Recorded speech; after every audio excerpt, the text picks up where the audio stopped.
मेरे प्रिय सनातन प्रेमियों, आप सभी को जय श्री हरिनारायण। और आज की वीडियो में आपको बताएंगे षटचला एकादशी के महत्व के बारे में और कथा के बारे में। तो बने रहिएगा इस वीडियो में अंत तक ताकि कोई भी महत्वपूर्ण जानकारी मिस न हो जाए। एक समय दालम्ब ऋषि ने पुलस्त्य ऋषि से पूछा कि हे मनुष्य मृत्यु लोक में ब्रह्म हत्या आदि महान पाप किया करते हैं और दूसरे के धन का चोरी करते हैं तथा दूसरे की उन्नति को देखकर ईर्ष्या आदि करते हैं, परंतु फिर भी उनको नरक प्राप्त नहीं होता। सो क्या कारण? वह न जाने कौन सा अल्पदान या अल्प परिश्रम करते हैं जिनसे उनके पाप सारे नष्ट हो जाते हैं। यह सब आप कृपा पूर्वक हमसे बताइए, हमें बताइए। इस पर पुलस्त महात्मा बोले, मुनि, आपने मुझसे अत्यंत गंभीर प्रश्न पूछा। इससे संसारी जनों को बहुत लाभ होगा। इसको इंद्र आदि देव भी नहीं जानते, परंतु मैं आपको यह गुप्त भेद अवश्य बताता हूँ। माघ मास के आने पर मनुष्य को स्नान आदि से शुद्ध रहना चाहिए और इंद्रियों को वश में करके तथा काम, क्रोध, लोभ, मोह, ईर्ष्या, अभिमान आदि का स्मरण नहीं करना चाहिए।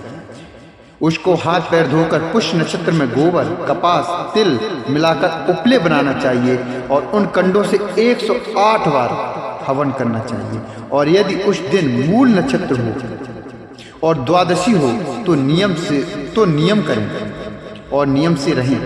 स्नान आदि नित्य क्रिया से शुद्ध होने के बाद भगवान का पूजन, कीर्तन इत्यादि करना चाहिए। एकादशी के दिन व्रत करें और रात्रि को जागर तथा हवन करें। उसके दूसरे दिन धूप दीप नैवेद्य से भगवान की पूजा करें और खिचड़ी का भोग लगाना चाहिए। उस दिन कृष्ण भगवान का पूजन करना चाहिए।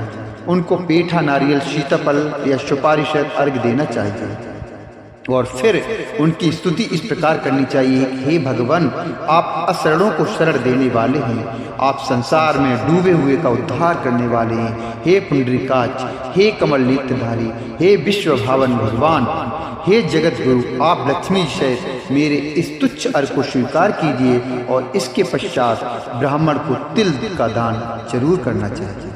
इस प्रकार मनुष्य जितने तिल दान करता है वह उतने ही सहस्त्र वर्ष स्वर्ग में निवास करता है।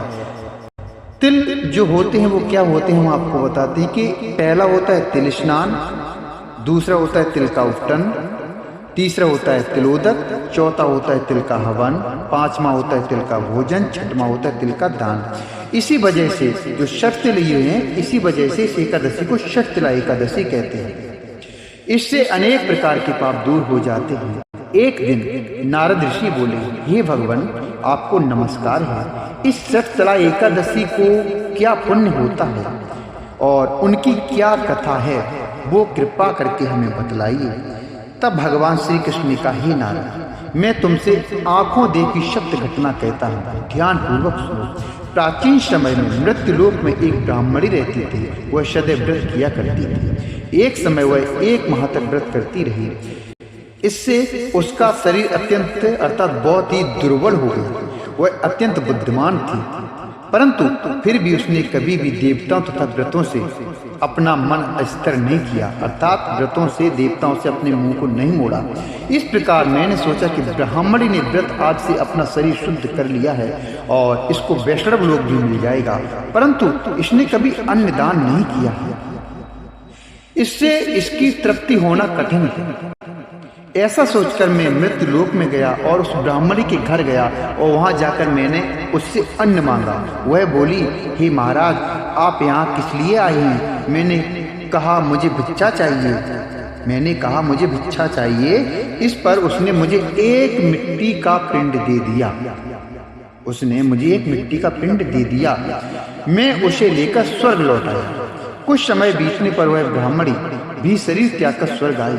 मृत पिंड के प्रभाव से, जो उसने पिंड दिया था, मृत पिंड अर्थात मिट्टी का जो पिंड था, उसके प्रभाव से उसे उस जगह एक आम वृक्ष सहित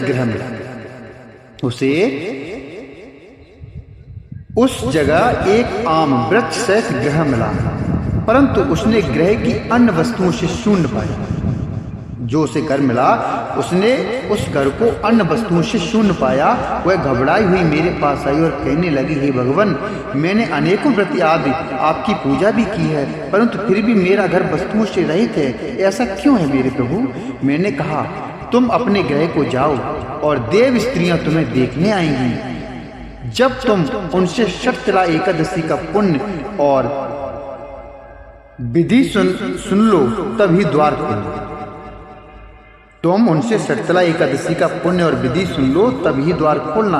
भगवान के ऐसे वचन सुनकर वह अपने घर को गई और जब देव स्त्रियां आईं और द्वार खुलवाने लगी तब वह ब्राह्मणी बोली कि यदि आप मुझे देखने आई हैं तो शतला एकादशी का महात्म कहिए। उनमें से एक देव स्त्री बोली, सुनो मैं कहती हूँ। जब उसने शतला एकादशी का महात्म सुना दिया तब उसने द्वार खोला।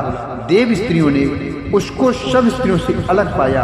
उस ब्राह्मणी ने भी देव स्त्रियों के कहे अनुसार शतला का व्रत किया और इसके प्रभाव से उसका गृह अर्थात घर धन दान से भरपूर हो गया। अतः मनुष्य को मूर्खता त्याग कर शतला एकादशी का व्रत करना चाहिए। इससे मनुष्यों को जन्म जन्म में आरोग्यता प्राप्त हो जाती है। इस व्रत से मनुष्य के समस्त पाप नष्ट हो जाते हैं। तो मेरे प्रिय सनातन प्रेमी, मैं आशा करता हूँ कि ये वीडियो आपको जरूर पसंद आया होगा और अगर वीडियो पसंद आया है तो कृपया वीडियो को लाइक करें, चैनल को सब्सक्राइब करें और कुछ बोलना हो तो कमेंट बॉक्स में लिखें। जय श्री हरिनारायण।